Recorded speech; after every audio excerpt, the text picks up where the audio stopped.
That's your Graham gardening. At her trailer, she's got the shovel. She loved to garden. She was really nice and really kind and a really nice woman. My name is Diane Paul, and my mother's name is Geraldine Teresa Paul. I don't really remember a lot about her. I don't have a lot of memory of her. I was 10, and I kind of have a block. I don't really remember all that much, but I do remember everybody was talking about it, and they didn't tell me details. And I just knew that she passed and she was gone, and I didn't know the details of it. But I knew it was real. Ready? Yeah.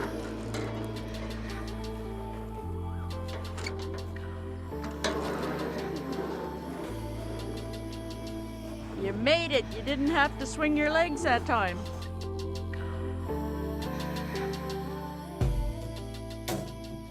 My name is Arlene Brooks, Rowena's older sister. She was always a tail, let's put it that way. Everywhere as I went, she was right behind me. She had a love for children, which is why she became an early childhood educator. Her dogs, oh my God, her dogs.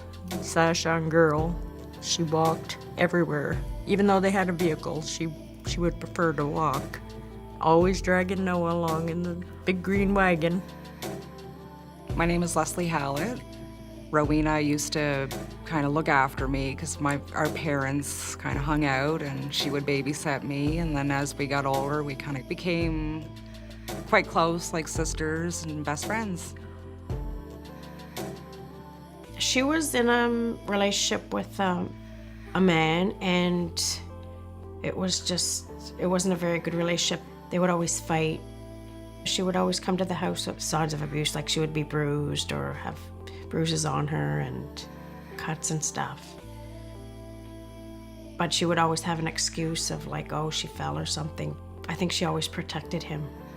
The last time I had a conversation with my mom, I don't think she realized she was in an abused relationship.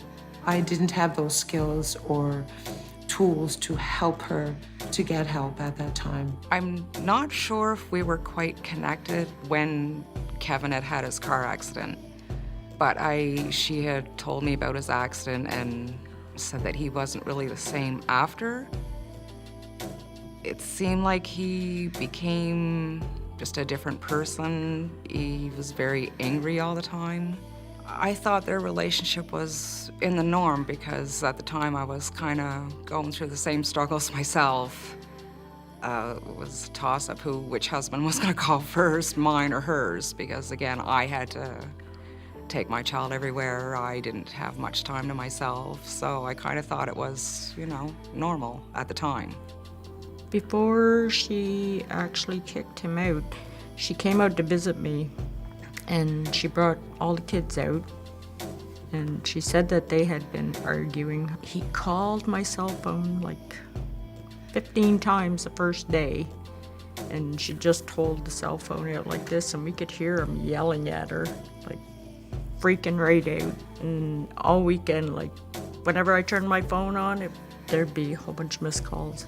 But she says, I don't know what to do. She says, I'm thinking about kicking him out. I have two sons, Dallas and Zach. I love it, teaching my children things about what I was taught and teaching them new things about who they are. It was hard, like growing up without my mother, because I needed her and she wasn't there, and it was just hard, like I couldn't go to her for anything. I kind of felt a little bit like helpless at times. I felt kind of empty and just kind of alone. The day my sister got murdered, I think all her relatives were there at my mother's. And finally, one of the policemen come in and he said that she had passed and that Kevin had passed too, but they didn't tell us how. I don't know, it was a shock. Like, we were all shocked. We didn't expect anything like that.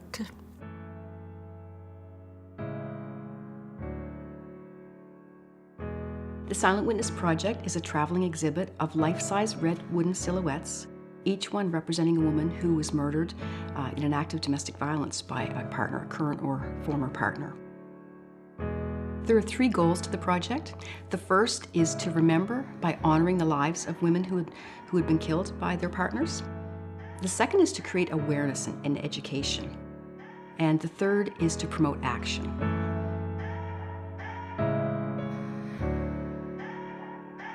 I've used the Healing Lodge once with Stephanie. We came here and we went over the documents of my mom's case. It made me understand a lot more about her and what she went through and who she was. It creates healing to have the family take leadership and work with all the community agencies that might be there to prevent a future death, that might have worked with their loved one and unfortunately not have been able to prevent her death. The family is involved in writing up the information on the shield about their loved one because that person is more than a statistic. Families, for us, are instrumental in creating awareness because it's hard to create awareness of a statistic. It's much more poignant when you know, oh my God, that's someone who lived and loved and worked and played amongst us. And for the longest time, I had a hate for my brother-in-law.